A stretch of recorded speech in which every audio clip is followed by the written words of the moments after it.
네, 성경 말씀은 데살로니가 전서 1장 1절에서 4절까지의 말씀을 보도록 하겠습니다.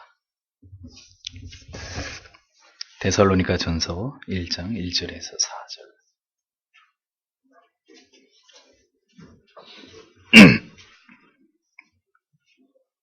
같이 읽겠습니다. 바울과 실로아너와 디모데는 하나님 아버지와 주 예수 그리스도 안에 있는 데살로니가인의 교회에 편지하노니 은혜와 평강이 너희에게 있을지어다. 우리가 너희 무리를 인하여 항상 하나님께 감사하고 기도할 때 너희를 말함은 너희의 믿음의 역사와 사랑의 수고와 우리 주 예수 그리스도에 대한 소망의 인내를 우리 하나님 아버지 앞에서 쉬지 않고 기억함이니 하나님의 사랑하심을 받은 형제들아 너희를 택하심을 아노라. 아멘.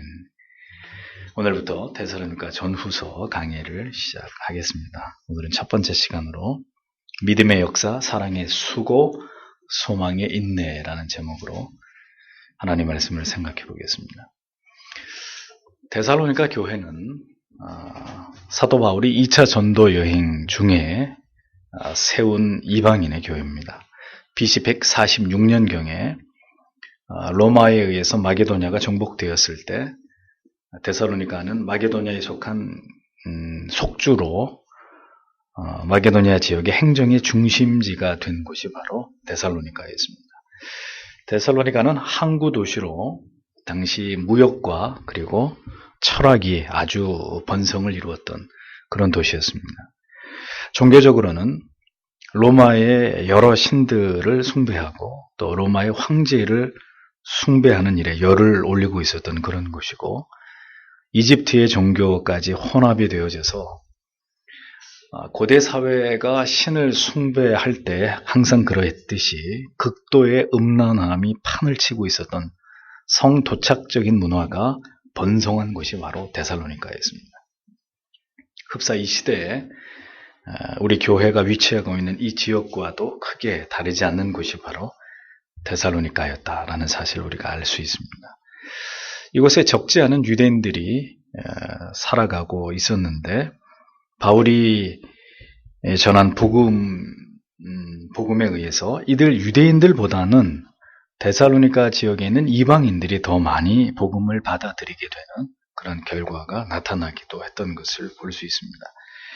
바울은 이곳에서 그의 일행들과 몇 주 정도에 걸쳐서 회당에서 복음을 전했는데 사도행전 17장에 기록되어 있는 내용대로 그 사건대로 결국 바울을 대적하는 데살로니가에 있는 많은 유대인들에 의해서 유대인들의 그 선동으로 인해서 결국 짧은 기간만 이곳에서 머물면서 복음을 전한 이후에 그리고 데살로니가 교회를 개척하고 그곳으로부터 추방을 당하게 됩니다. 그래서 사도는 이제 막 복음을 받아들이게 된 많은 데살로니가의 이 성도들을 남겨두고 그곳을 떠나게 되면서 사실 많은 염려를 갖게 되죠. 그런 이유 때문에 이후에 몇 달을 지난 다음에 디모데, 믿음의 아들 디모데를 데살로니가로 파송을 하게 됩니다. 그래서 좀 더 데살로니가에 가서 데살로니가 교인들을 그들의 믿음을 더 굳게 하라고 디모데를 파송하게 되죠.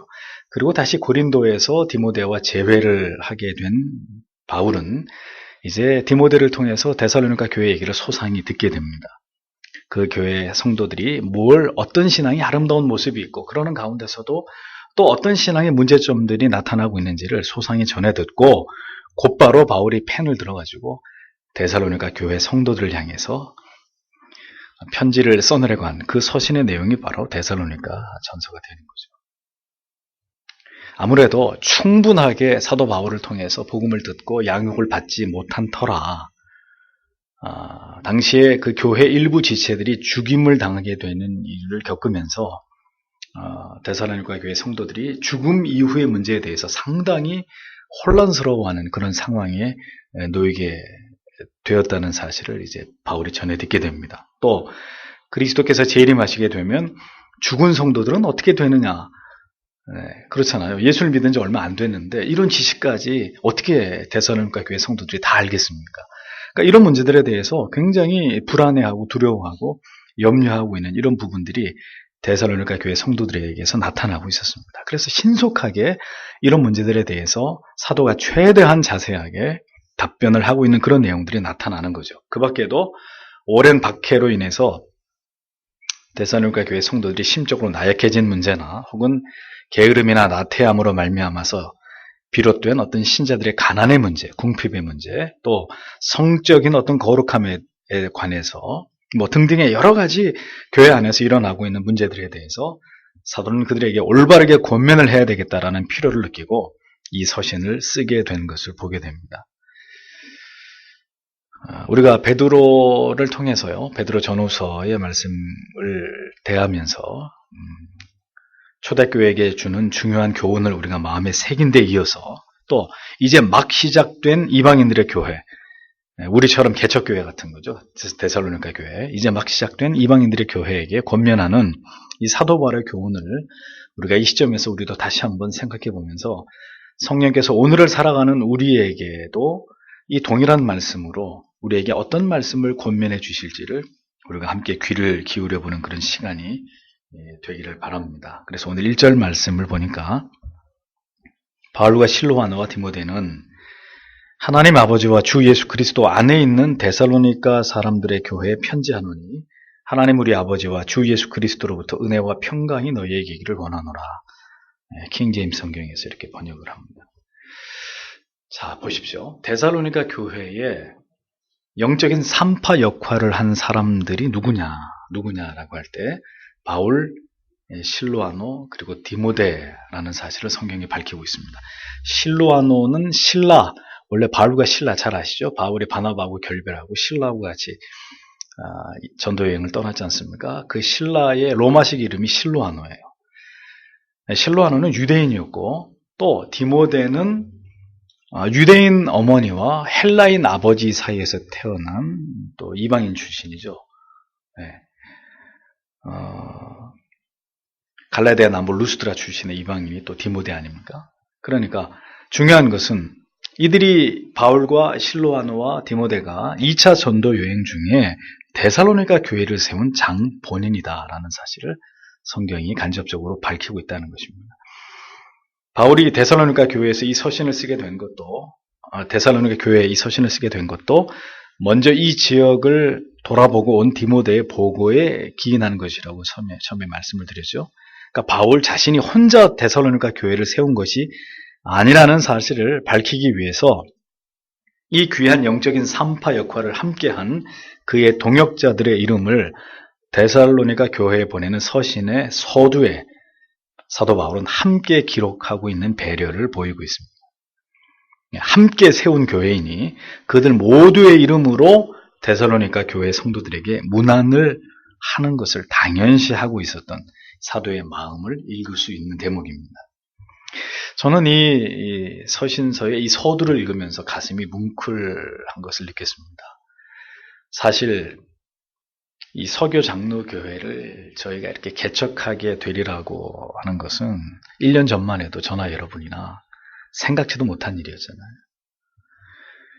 그러나 2차 전도 여행 중에 소아시아 북쪽을 향해서 발걸음을 옮기려고 했던 이 사도 바울의 일행을 성령께서 막으시고 소아시아 이 서쪽 편인 마게도냐 지역으로 예상치 못했던 그들의 어떤 방향을 성령께서 그렇게 틀어서 그들의 발걸음을 그쪽으로 인도하셨던 것처럼 우리에게도 하나님께서요, 전혀 예상치 못한 시기에 예상치 못한 방법으로 우리를 하나님이 이끄셔서 이 시점에서 또 하나의 교회가 세워지게 하신 것을 우리는 이렇게 경험하고 있습니다.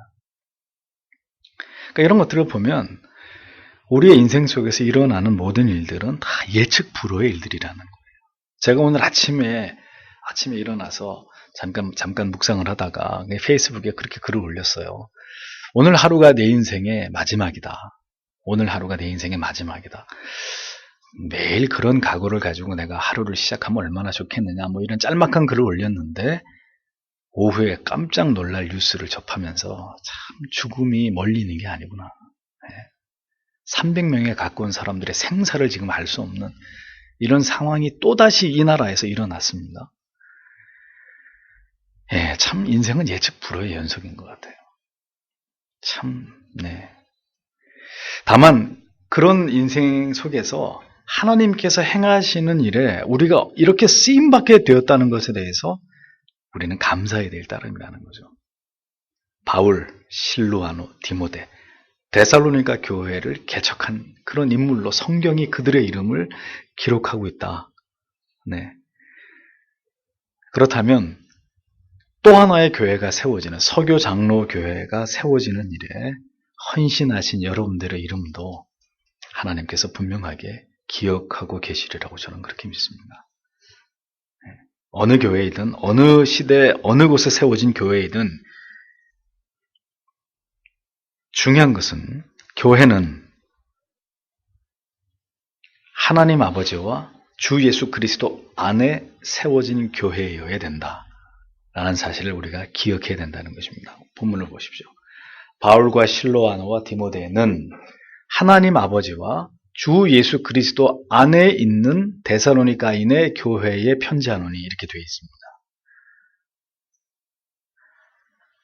하나님 아버지와 주 예수 그리스도 안에 있는 데살로니가인의 교회. 이 부분을 주목해서 보십시오. 교회는 하나님 아버지와 주 예수 그리스도 안에 있는 사람들로 구성되어야 하는 곳입니다. 아무나 누구나 예수하고 아무 상관없는 사람들, 다수의 사람들을 끌어모아 놓고 교회요 라고 말할 수 없는 곳이 바로 하나님의 교회입니다. 성경적인 교회, 합법적인 교회란 이렇게 하나님과 그리스도의 소유된 백성들이 모인 교회다라는 사실을 우리는 분명하게 기억해야 합니다. 지난주 오후에 하이델베르크 요리문답 강의의 내용처럼 그리스도의 통치를 받는 자들이 모인 교회라야 하나님의 교회로 인가를 받을 수 있는 것이다 라는 말씀을 드렸죠. 따라서 교회의 목표는 모든 성도들로 하여금 하나님 아버지와 주 예수 그리스도 안에 소속되게 하는 일이다라는 것을 우리는 잊어버리면 안 됩니다. 지난주 오전 설교에 저를 믿는 자마다 멸망치 않고 영생을 얻게 하려 하심이니라 그랬습니다. 저를 믿는 자, 제한적인 것입니다. 믿지 않는 사람은 죄송하지만 주님 안에 있는 교회, 우리 주 하나님 아버지 안에 있는 교회가 교인이 될 수 없는 거예요. 이것이 교회의 핵심이고 본질인 것입니다. 교회의 목표는 모든 성도들로 하여금 하나님 아버지와 주 예수 그리스도 안에 소속하게 만드는 것이다. 모든 교회의 영적인 생명력과 교회의 권위와 그 힘과 그리고 교회 안에 성도님들 안에 있는 그 평안은 오직 하나님 아버지와 교회의 머리 되신 예수 그리스도 안에서부터 우리에게 나오는 것입니다. 아무에게나 주어지는 것이 아니고 아무나 받을 수 있는 것이 아닙니다. 그의 통치를 받고 그의 뜻 안에 거할 때 교회와 성도는 하나님의 기뻐하시는 뜻을 쫓아갈 수 있는 것입니다. 교회는 이 땅의 소속이 아니에요. 하늘의 소속, 그분의 소속이에요. 우리는 그분의 소유입니다. 그것이 성도와 교회의 가치란 말이죠. 그러므로 교회가 힘써 목회자와 모든 성도님들께서 더욱 이 가치를 중요하게 여기고 교회가 하나님 아버지와 예수 그리스도 안에서 모든 성도님들을 회심케 하고 또 교회가 행하는 모든 일들이 하나님 안에서 하나님의 방법대로 하나님의 뜻대로 그리스도의 통치를 받아서 진행되고 이루어지게 하는 일에 우리는 최선을 다해야 된다는 것을 절대로 잊어버리면 안 됩니다. 이런 교회관에 대한 중요한 정의들이나 이런 가치관들을 제가 아주 여러 번 여러분에게 말씀드렸습니다. 교회는 이렇게 가야 하나님이 기뻐하시는 교회가 된다. 그냥 십자가만 붙어있다고 교회가 아니고 그냥 교회만 다닌다고 해서 그들이 구별된 성도가 결코 아니고 하나님의 말씀대로 하나님의 뜻대로 하나님을 아는 그 지식 안에서 이런 표현들을 여러분들에게 여러 차례 드리지 않았습니까? 이건 너무나 중요한 얘기예요. 사도가 데살로니가 교회에 편지를 쓰면서 왜 이러한 표현을 가장 먼저 사용한 것일까요? 그냥 데살로니가 교회에게 편지하노니 이렇게 하지 않고 하나님 아버지와 주 예수 그리스도 안에 있는 이런 수식어를 왜 붙였겠냐는 거죠. 교회가 교회 되는 일에 있어서 이것은 아주 중요한 전제이고 데살로니가 교회가 그러한 교회가 되어져야 함을 사도가 간절히 소망했기 때문에 앞에다가 이러한 전제를 붙인 겁니다. 따라서 어떤 교회든 하나님 아버지와 주 예수 그리스도 안에 있다고 말할 수 없는 교회는 주님의 교회가 아닌 거예요. 성도가 아닌 거예요. 하나님이 쓰시는 그런 목사라고 말할 수 없는 거죠. 아주 명확한 거 아니겠습니까? 이 시대에 얼마나 많은 교회들이 하나님 아버지와 주 예수 그리스도 안에, 그 말씀 안에, 그 교리 안에, 그 법 안에 진정으로 머물고 있는지를 살펴보십시오. 올바른 진리 안에 머물면서, 교리 안에 머물면서, 신조 안에, 신앙의 고백서 안에 머물면서 하나님의 기뻐하는 뜻 안에 거하기 위해서 오늘날 교회들이 얼마나 이 문제를, 이 본질적인 문제들을 중요한 가치로 여기는지를 판단해 보시란 말이에요.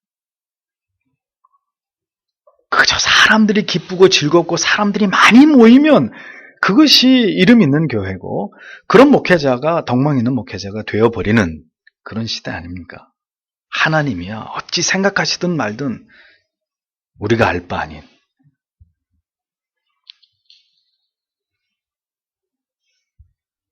교회의 머리가 진정으로 예수 그리스도이시고 교회가 행하는 모든 일들이 하나님 안에 있는 일들인지를 가늠해 봐야 됩니다.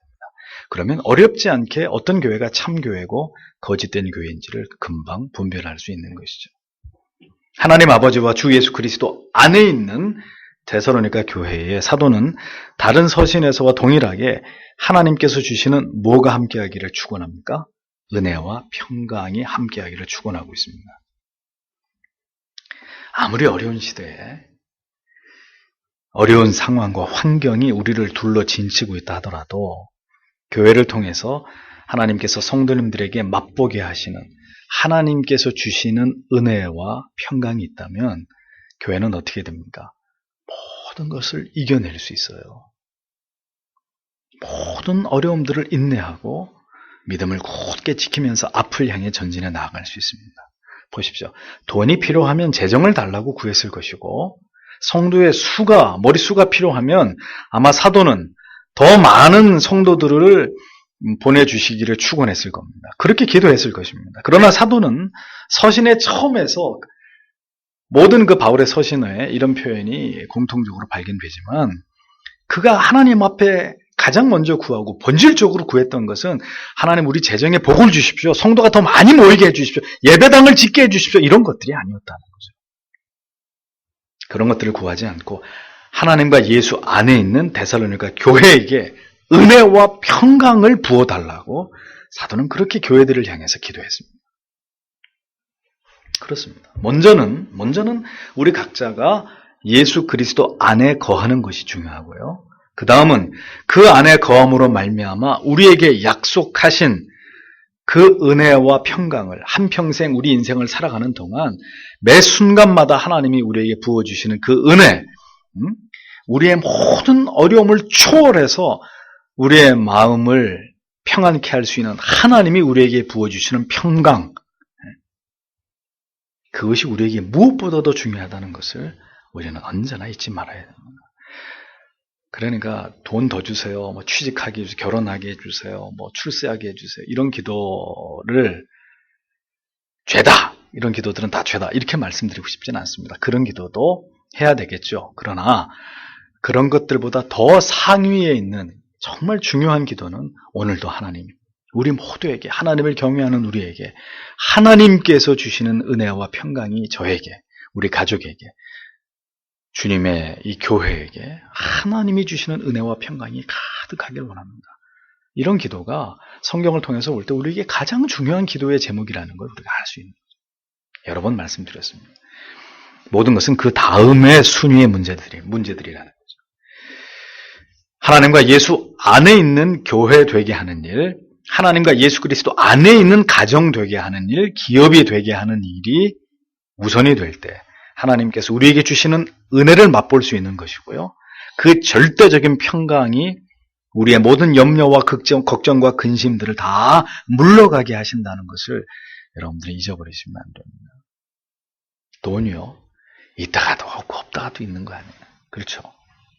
네? 정말 은행에 잔고가 1년 전만 해도 가득 있었는데 1년 만에 빈털터리가 될 수도 있고 빚더미 위에 올라앉아 있었는데 주님의 은혜면 또 하나님이 우리에게 그런 어떤 은혜와 능력을 기회를 주시면 또 순식간에 그 빚을 또 다 갚아버릴 수 있는 것이 우리가 하는 게 아니잖아요. 그게 다 하나님의 은혜 아닙니까? 그러니까 걱정한다고 될 일이 아무것도 없는 거예요. 그냥 주님이 주시는 마음의 평강이 있으면 염려하지 않고 걱정하지 않고 아유, 하나님이 죽이시겠느냐. 하나님이 나를 굶기시겠느냐. 나를 길바닥에 내앉게 하시겠느냐. 내가 직업이 없어서 빌어먹게 하시겠느냐. 그런 것들은 중요한 게 아니라는 거죠. 그 하나님의 은혜와 평강이 있는 한 우리는 얼마든지 우리의 주어진 인생, 주의 뜻을 붙들고 정말 의미 있게 우리 인생을 살아갈 수 있다는 것입니다. 하나님이 다 아십니다. 그리고 반드시 하나님의 뜻을 쫓는 자들을 위해서 하나님은 모든 것들을 예비하시는 분이시죠. 그 사실을 믿는 우리가 되어야 될 줄 믿습니다. 그래서 하나님이 도와주시지 않으면 파산할 수밖에 없는 사람들, 그렇게 믿음으로 살고자 하는 사람들, 그 사람들이 바로 신자 아니겠습니까? 그렇게 살아야 성도라는 말이 어울리는 거 아니겠습니까? 하나님께서 굳이 도와주시지 않아도 될 그런 아주 자기 자신에 대해서 자신만만하고 교만한 그런 삶을 살아가는 자들에게 간절한 믿음이 있을까요? 하나님의 심장을 품고 하나님께 절규하듯 드리는 그런 핏빛 기도가 여유롭고 풍요롭고 교만하고 자기밖에 모르는 사람들에게 그런 어떤 믿음들이 생겨날까요? 저는 절대로 아니라고 생각합니다. 언제든 교회와 성도님들을 위한, 여러분 자신을 위한 가장 중요한 기도는 나의 판단과 행위와 나의 모든 삶이 하나님 아버지와 주 예수 그리스도 안에 있는 것이 되어야 된다는 거 잊지 마십시오. 그렇게 될 때 세상을 이길 수 있는 하늘로부터 부어주시는 은혜와 평강이 언제나 우리에게 넘치게 된다.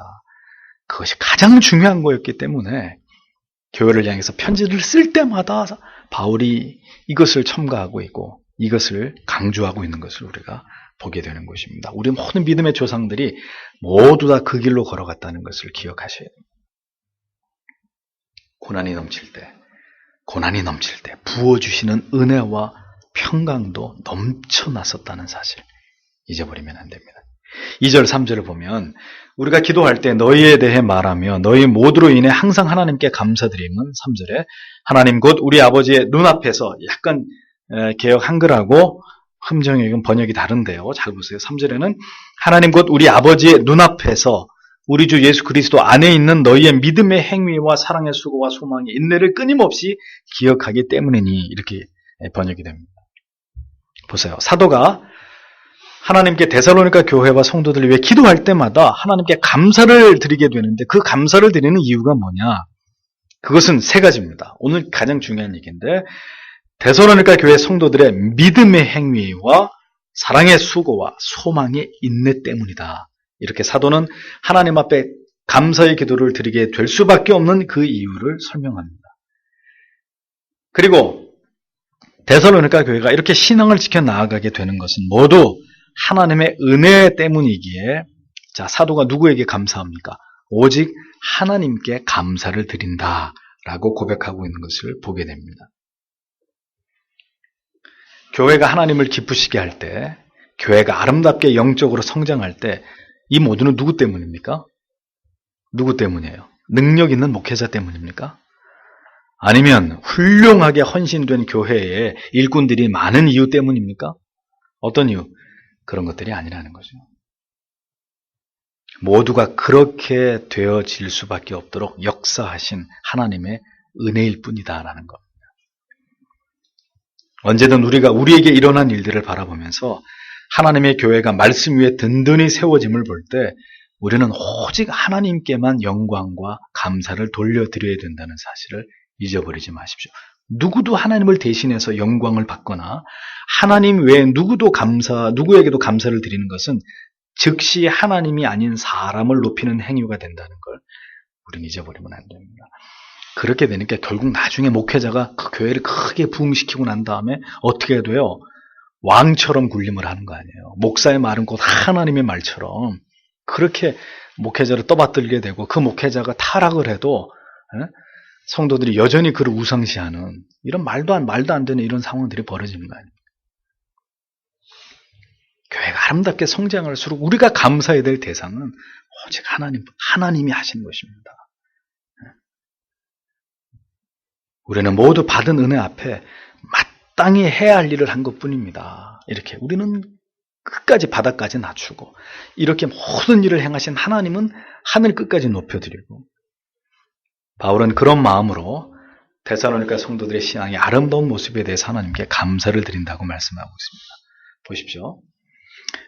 데살로니가 교회 성도들의 어떤 모습에 대해서 사도가 감사를 드린 것이냐, 좀 더 구체적으로 살펴보면 킹 제임스 성경의 번역에서는 하나님 곧 우리 아버지의 눈 앞에서 우리 주 예수 그리스도 안에 있는 너희의 믿음의 행위와 사랑의 수고와 소망의 인내를 끊임없이 기억하기 때문이다. 이렇게 밝히고 있습니다. 자, 잘 보면 1절에 하나님 아버지와 주 예수 그리스도 안에 있는 이라고 표현된 부분이 여기에 다시 반복되고 있는 것을 보게 되죠. 그래서 본절에는 하나님 곧 우리 아버지의 눈앞에 라는 구절이 덧붙여져 있는 것을 함정역에서는 확인할 수가 있습니다.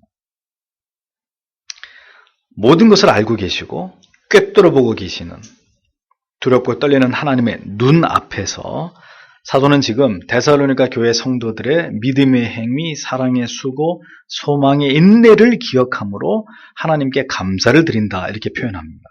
그러니까 사도에게 하나님을 향한 감사를 드리게 되는 이유는 자기 때문이 아니라 교회와 성도님들 때문이었다라는 걸 알 수 있죠. 우리가 어떤 순간에 가장 감사해야 됩니까? 내 어떤 일들이 잘 되게 됐을 때, 그때는 감사를 안 하면 그건 금수와 같은 거죠. 우리가 언제 최고의 감사를 하나님께 드려야 되느냐? 바울이 감사하지 않을 수 없을 만큼 이 데살로니가 교회를 생각하면서 감사하고 있는데, 이렇게 교회를 생각할 때, 성도인 우리 자신을 바라볼 때 우리가 가장 감사해야 되는 순간은요, 우리가 하나님의 자녀된 삶을 아름답게 살아가고 있는 모습을 우리가 우리 안에서 우리 스스로 보게 될 때인 겁니다.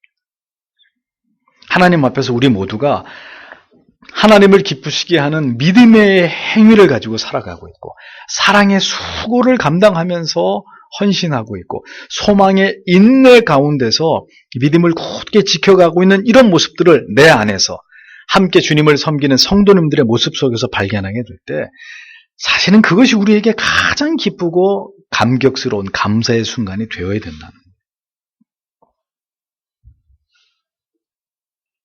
여러분들의 삶 속에서요, 우리 성도님들의 삶 속에서, 우리의 자녀들의 삶 속에서 진정한 성도됨을, 우리 교회가 정말 하나님이 기뻐하시는 교회로구나, 하나님이 기뻐하시는 일들에 최선을 다하는 교회로구나 라는 것을 우리가 보게 될 때, 바울처럼 그것 때문에 가장 기뻐하고 감사하는 사람들이 되어야 된다는 겁니다. 이것이 우리가 하나님의 사람들이라는, 하나님의 교회라는 증거가 되는 거예요.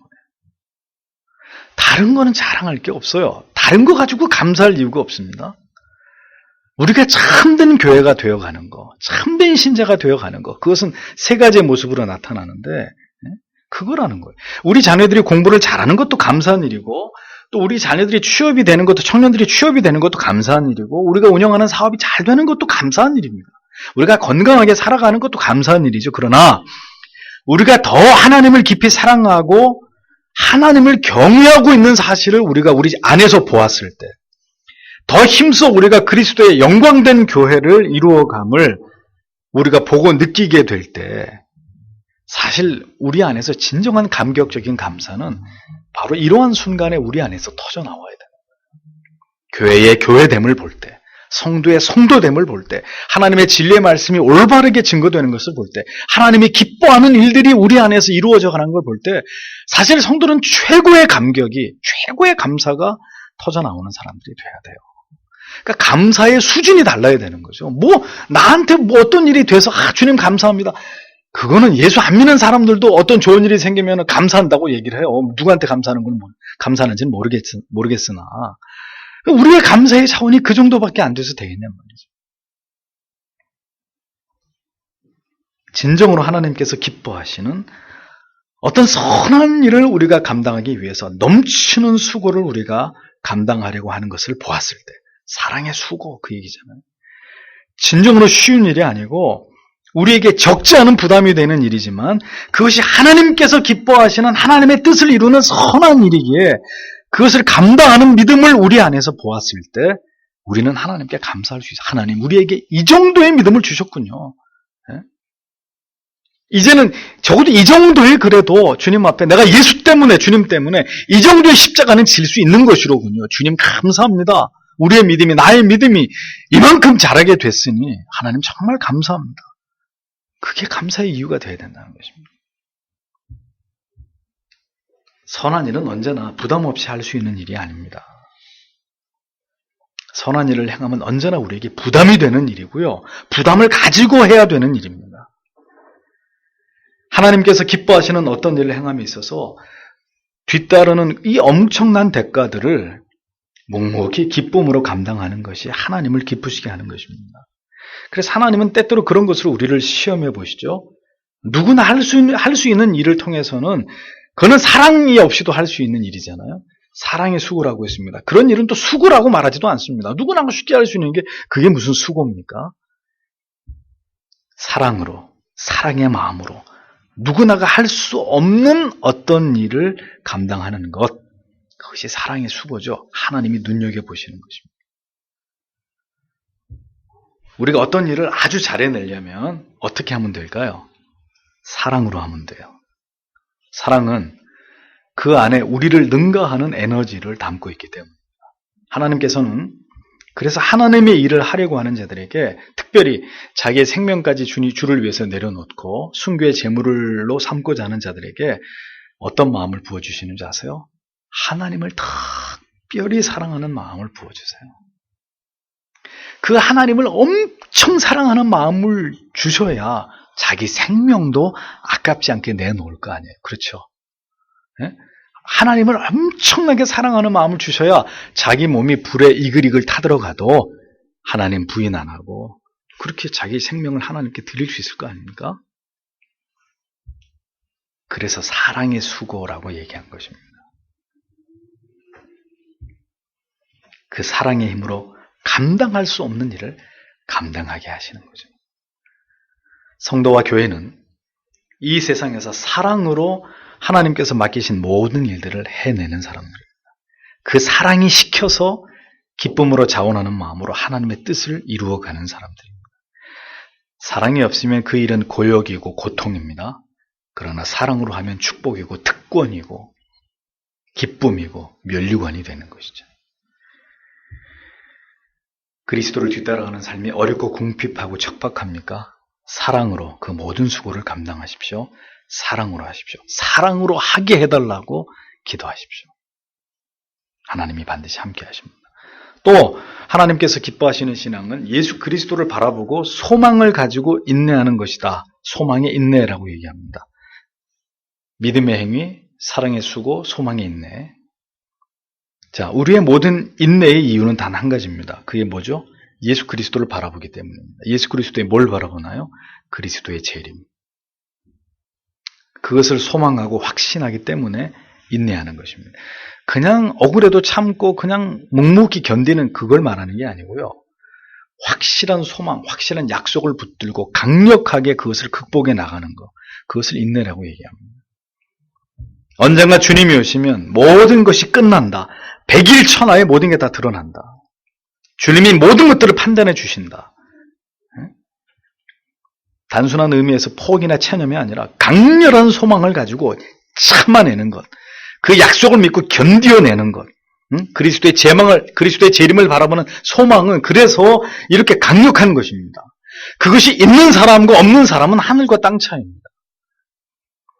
결코 포기하고 우울증에 사로잡혀가지고 그냥 모든 것을 놓아버리는 이런 유약한 믿음이 결코 아닙니다. 그리스도의 재림을 바라보는 믿음은. 어떤 상황 속에서도 그리스도를 바라보고 십자가를 바라보고 다시 오실 그리스도에 대한 소망을 바라보면서 눈물을 닦고 다시 일어나는 게 그것이 바로 그리스도를 바라보는 인내의 소망입니다. 소망이 있는 거죠. 자, 성도에게 있어서 감사의 진정한 조건이 무엇이 되어야 되느냐? 우리는 사도의 고백 속에서 발견하게 됩니다. 그리고 이 세상을 사는 동안에 우리가 추구해야 될 근본적인 신앙의 내용이 무엇이어야 되느냐? 우리의 진정한 감사의 내용과 기쁨이 무엇이어야 되느냐? 믿음에서 비롯된 행위. 믿음으로만 감당해낼 수 있는 행위. 사랑으로만 감당해낼 수 있는 수고로움. 그리스도 때문에 갖게 되는 인내. 이것이 참된 신앙의 표지가 아니고 뭐겠습니까? 이러한 열매와 증거들이 나타날 때 그 믿음이 성경이 말씀하는 참된 믿음이다라는 거죠. 데살로니가 교회 성도들에게 이러한 믿음이 있었다는 것입니다. 말뿐만이 아니라 삶 속에서 믿음으로 말미암은 이런 결과물들이 나타나고 있었다라는 사실을 사도는 말해주고 있습니다. 따라서 참된 신앙이라는 게 무엇인가? 사도가 하나님 앞에서 감격하면서 감사를 하나님께 드릴 만한 그런 참된 신앙의 단면도가 무엇이냐? 세 가지입니다. 잊어버리시면 안 돼요. 믿음에서 비롯된 행위, 사랑에서 비롯된 수고로움을 감당하는 일, 예수 그리스도에게만 소망을 둔 견딤, 인내함, 그것이 바로 성도의 올바른 신앙의 모습이다. 사도는 우리에게 말해주고 있습니다. 예수를 믿어도 말이죠. 언제부턴가 한국교회의 모든 성도님들이 복을 받기를 원하고 모든 것이 윤택하고 만사가 형통하기만을 바랄 뿐이지 이런 신앙의 적극적인 행위와 수고로움과 인내함에 대해서는 그건 나하고 상관없는 일이야. 이런 것들에 대해서는 기피하는 출처불명의 그런 신앙생활을 하시는 그런 성도님들이 이 시대 교회 안에는 너무나 많이 있습니다. 진정한 신앙의 본질과 신앙의 야성을 잃어버린 빈 껍데기 같은 이런 교인들 오늘날 교회 안에 너무 많습니다. 잔뜩 웅크리고 세상의 위력 앞에서 숨도 제대로 못 쉬는 우리의 신앙이 그런 신앙이 되어서는 안 되는 거죠. 하나님께서 우리에게 바라시는 신앙의 모습이 무엇인지 우리는 데살로니가 교회를 향한 이 사도의 감사의 제목 속에서 다시 생각해 보아야 할 것입니다. 그래서 우리가 참된 기독교와 참된 신앙의 정의와 그 신앙의 내용 속에는 바로 이 세 가지가 나타나야 된다는 사실을 우리가 오늘 말씀을 통해서 발견하게 됩니다. 외향적인 축복의 증거들은 없을지라도 어떤 은사나 신비한 체험은 아닐지라도 믿음으로만 만들어낼 수 있는 행위, 사랑의 짐을 지는 수고로움, 소망을 가지고 모든 것을 견뎌내는 인내가 드러나는 신앙, 이것이 하나님이 기뻐하시는 참된 신앙이라는 것을 우리는 이 말씀 안에서 새롭게 발견해야 되는 것입니다. 그러면서 오늘 정말 중요한 말씀이 4절에 나타납니다. 사도는 이제 데살로니가 교회 성도들의 구원을 확언하는 매우 독특한 표현을 여기서 하고 있습니다. 4절을 보면 하나님의 사랑하심을 받은 형제들아 하나님께서 너희를 선택하셨음을 아노라. 네, 성경에 많이 나타나지 않는 구절입니다. 네? 이게 무슨 얘기예요? 하나님의 사랑하심을 받은 형제들아 너희가 모두 택자라는 것을 내가 안다. 그 말입니다.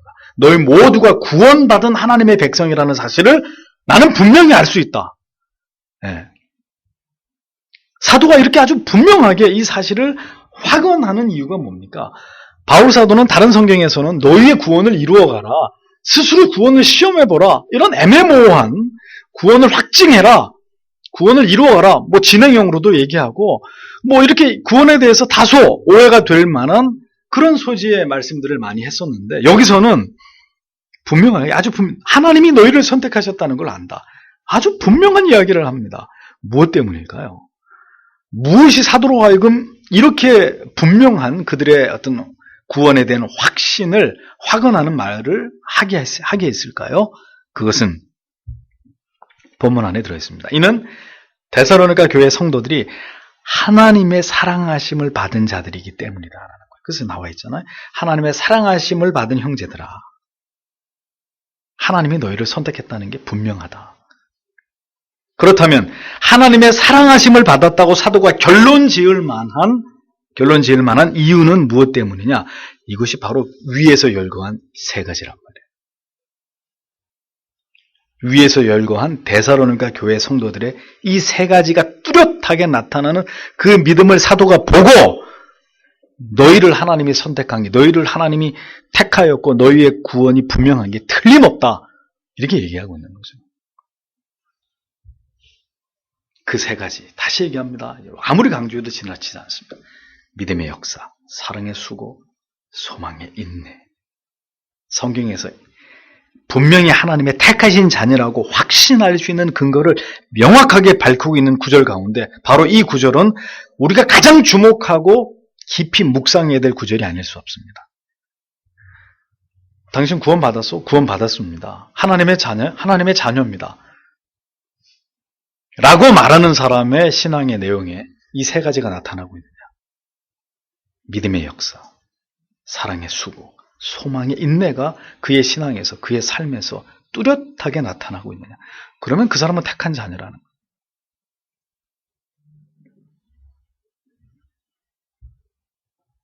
우리가 잊지 말아야 될 것은 주님 앞에 부름받는 그날까지 여러분 한 분 한 분과 우리 교회가 믿음의 역사라고 말할 수 있는 일들을 행하고 있고, 사랑의 수고라고 표현할 만큼 힘든 일이지만 사랑함으로 행하고 있는 어떠한 그런 사역들을 우리가 힘있게 감당하고 있고, 그리고 이 모든 것을 그리스도를 바라보는 소망 가운데서 인내하면서 어려운 일이고 수고로운 일이고 힘든 일이고 우리의 능력 밖의 때때로는 일들이지만 우리가 그런 것들을 감당하면서 믿음의 길을 가고 있느냐를 통해서 우리가 진정으로 택함을 받은 하나님의 성도라는 것을 우리 자신이 스스로 증명하고 우리 안에서 이것을 발견하는 이런 기가 막힌 하나님의 은혜가 우리 안에 있어야 된다.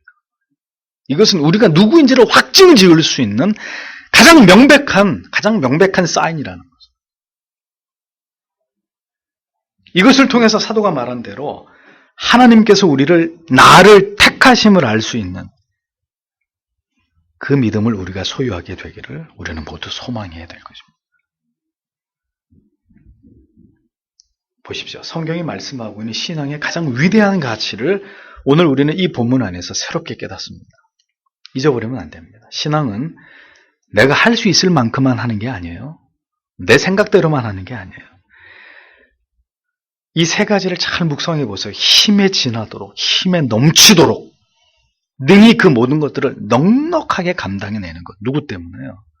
하나님 때문에. 하나님을 사랑하기 때문에. 그의 은혜와 평강이 나로 하여금 그런 삶을 살아가도록 푸시하기 때문에. 그렇게 살아갈 수 있는 힘은 내가 내 안에서 만들어내는 게 아니라 바로 진리를 통해서 날마다 깨달아가는 하나님의 뜻, 우리 안에 분명하게 세워지고 있는 우리가 거할 영원한 하나님의 나라를 그리워하는 그 소망에서 비롯된다는 것을 성경은 우리에게 분명하게 말씀하고 있습니다.